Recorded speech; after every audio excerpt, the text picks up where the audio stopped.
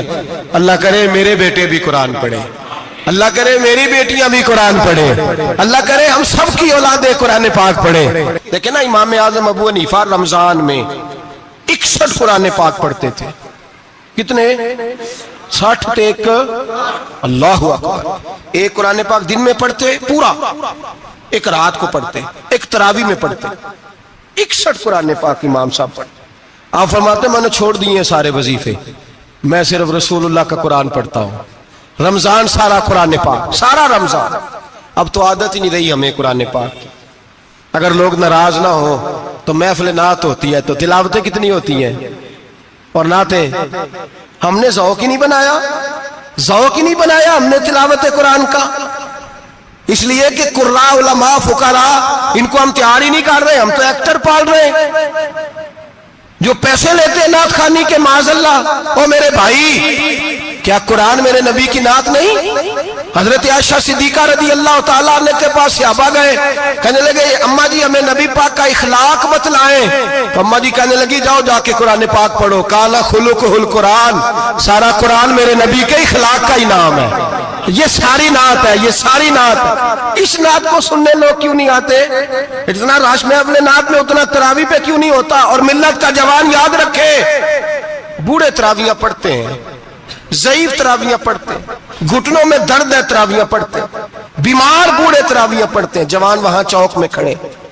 کیا جوانی اس لیے ہے چوکوں میں کھڑا ہوا جائے؟ کیا جوانی اس لیے ہے کہ سعودی عرب جانے کے لیے پاسپورٹ بنانا ہو تو 2.5 گھنٹے کھڑا رہے تو؟ شناختی کارڈ کے دفتر تو کھڑا رہے، پروٹیکٹر کے لیے کھڑا رہے، کافروں کے سامنے کاسا لیسی کرنے کے لیے تو کھڑا رہے، تو نوکری پہ جائے تو ساری رات کھڑا رہے، اور تو قرآن کے لیے کھڑا نہیں ہوتا؟ میرے محبوب نے فرمایا من قام ایمانا واحتسابا غفر له ما تقدم من ذنبه، فرمایا جو رمضان المبارک میں اللہ کی رضا کے لیے گناہوں کی معافی کے ارادے سے قیام کرے گا، راتوں کو عبادت کرے گا، اللہ اس کے پچھلے سارے گناہ معاف فرما دے گا۔ نوجوان ارادہ کریں، پروگرام بنائیں کہ انشاءاللہ قرآن پڑھنا بھی ہے، قرآن پڑھوانا بھی ہے، سننا بھی ہے، اور انشاءاللہ بولیے سننا بھی ہے اور پڑھنا بھی ہے اور پڑھانا بھی۔ ہمت کریں، دلیری کریں، آکے کھڑے تو ہو، اللہ توفیق عطا کرے گا۔ پہلی بات یہ کہ روزہ رکھیں، دوسری بات یہ کہ قرآن پاک کی تلاوت کریں، اور روزہ رکھیں تو روزے کے سارے حسن سمیت اسے رکھیں۔ نبی پاک نے فرمایا رمضان غمخاری کا مہینہ ہے، غمخاری کریں۔ ہمارے زمانے میں 2 قسم کی تکلیفیں ہیں، ایک تو غریب آدمی، اس کا حال یہ ہے کہ وہ مانگتے ہی گزارا کرنا چاہتا ہے، اس نے ہاتھ یوں کر لیا ہے تو اب اس کا یوں ہونے کو تیار نہیں۔ ضرورت اگر کسی آدمی کو کسی دروازے پہ لے جاتی ہے تو برا نہیں، لیکن سوال کا اپنے اوپر دروازہ کھول لینا یہ ٹھیک نہیں۔ فاقہ کشی پیدا کریں، حوصلہ پیدا کریں، تھوڑے پہ گزارا کرنا سیکھیں۔ غریبوں کو بھی اجازت نہیں کہ وہ نکل کھڑے ہوں میدان میں مانگنے کے لیے، ٹولیاں نکلتی ہیں رمضان میں، جتھے نکلتے ہیں خیرات کٹھی کرنے والے۔ بچیں، میرے نبی پاک صلی اللہ علیہ وسلم نے فرمایا جس نے بغیر ضرورت کے سوال کیا، جب قیامت کے دن آئے گا تو اس کے چہرے کے اوپر گوشت نہیں ہوگا، صرف ڈھانچہ ہی ہوگا۔ اتنی بھیانک صورت میں آئے، بغیر اشد ضرورت کے سوال نہ کر، کبھی سوال نہ کر۔ اور امیروں سے گزارش ہے کہ رمضان ہمدردی کا مہینہ ہے، ہمدردی کریں تو سامنے والے کی عزت کا بھی خیال کریں۔ یہ بات درست ہے کہ غریب سیاڑا نہیں ہوتا، اس لیے کہ جس کی جیب میں پیسے نہیں ہوتے بھائی اسے عقل بھی نہیں ہوتی، جس کے گھر کار نہیں ہوتی اسے چلانے کا طریقہ، جس کے گھر اوون نہیں ہوتا اسے چلانے کا طریقہ بھی نہیں آتا، جس کے گھر میں چیزیں ہوتی ہیں اسے چلانا بھی آ جاتا ہے، جدے گھر دانے اودے کملے بھی اس کے سیانے ہو جاتے ہیں۔ تو چودھری صاحب، سیٹھ صاحب، نواب صاحب آٹا تقسیم کرتے ہیں، کھڑے ہو کے فوٹو کھچاتے ہیں، فیس بک پہ دیتے ہیں، اور ایک آٹے کا تھیلا اور 10 اخباروں میں فوٹو۔ اللہ سے ڈریں، رمضان ہمدردی کا مہینہ، ہمدردی کا۔ غریب کو دیں تو اس کی عزت کو رسوا نہ کریں۔ میرے نبی پاک علیہ السلام کے صحابی حضرت عبداللہ ابن عمر رضی اللہ تعالیٰ عنہ ڈھونڈ کے لاتے تھے مسکینوں کو، ڈھونڈ کے، اور جب لاتے تھے تو اپنے دسترخوان پر بٹھا کر اپنے ساتھ افطاری کرایا کرتے تھے.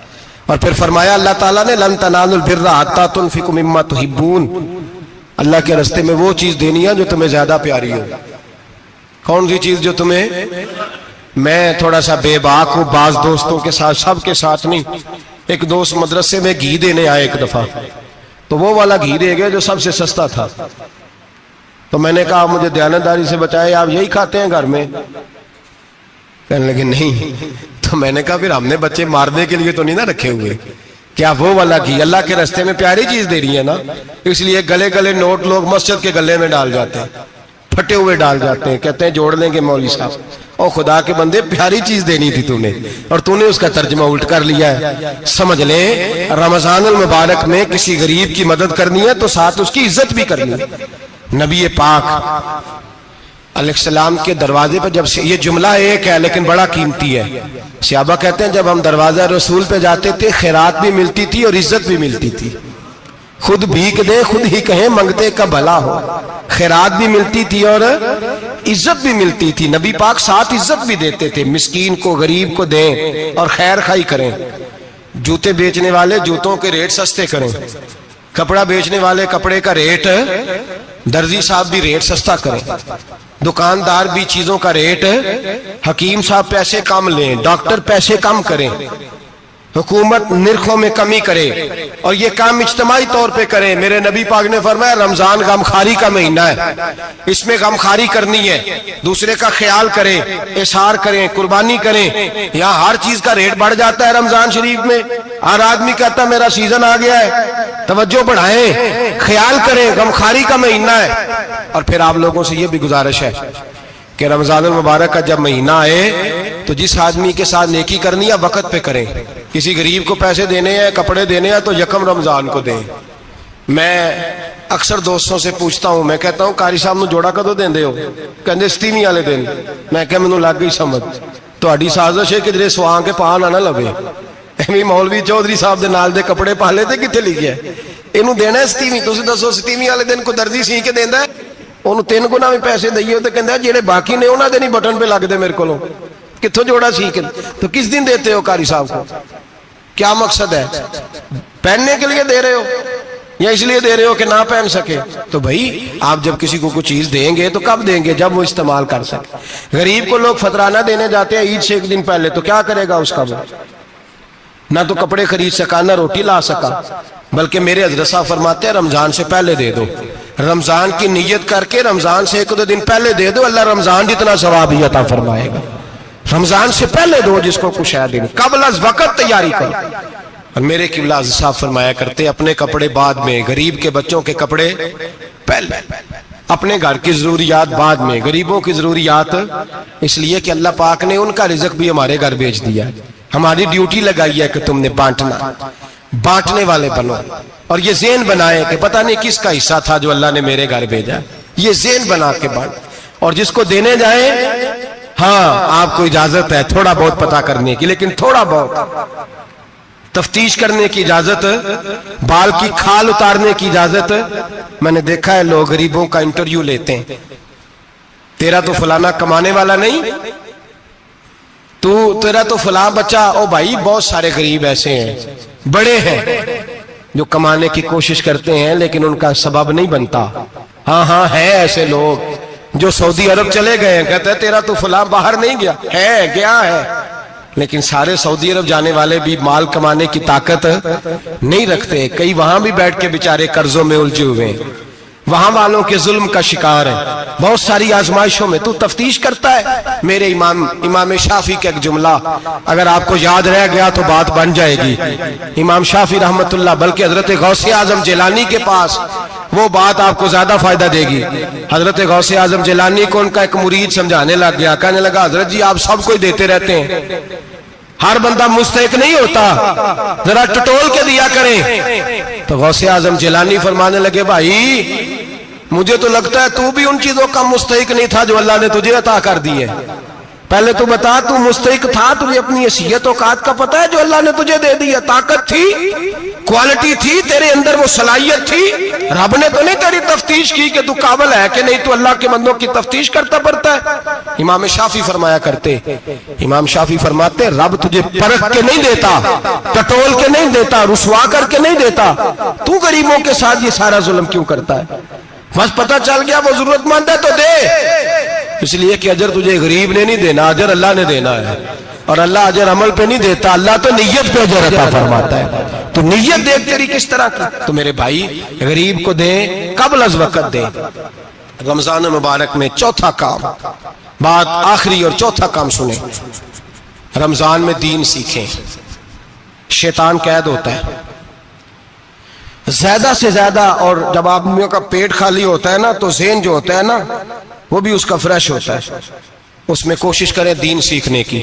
میرے نبی کریم صلی اللہ علیہ وسلم نے اس دین کو علم کا دین قرار دیا ہے, شعور کا دین قرار دیا ہے, فہم کا دین قرار دیا. نبی پاک صلی اللہ علیہ وسلم نے فرمایا ایک عبادت کرنے والا عشاء کے بعد کھڑا ہو اور فجر تک نماز پڑھتا رہے.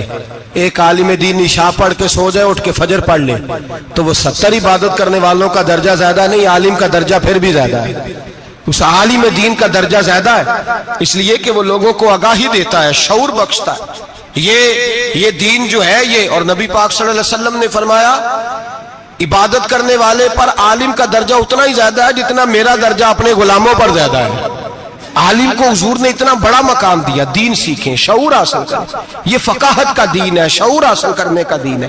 اور نبی پاک صلی اللہ علیہ وسلم نے فرمایا دین کی ایک بات سیکھ لینا 1000 نفل پڑھنے سے زیادہ درجہ رکھتی ہے. دین کی ایک بات سیکھ لینا 1000 جنازے میں شرکت سے زیادہ درجہ رکھتی. دین کی ایک بات سیکھ لینا, میرے نبی پاک صلی اللہ تعالی علیہ وسلم ارشاد فرماتے 1000 مریض کی عیادت کرنے سے زیادہ درجہ رکھتی. فرمایا جس نے رات کے ایک لمحے میں دین کی ایک بات سیکھی, اللہ اسے ساری رات عبادت کرنے سے زیادہ ثواب عطا فرمائے گا.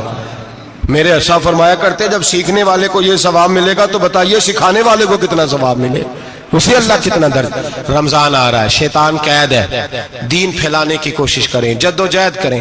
بڑی نیند آتی ہے فجر پڑھ کے, لیکن اگر کسی کا ارادہ بن جائے کہ دین سیکھنا بھی ہے اور دین بچوں کو, تو پھر کوئی نیند غلبہ. ایک مثال ایک عالم نے سمجھائی.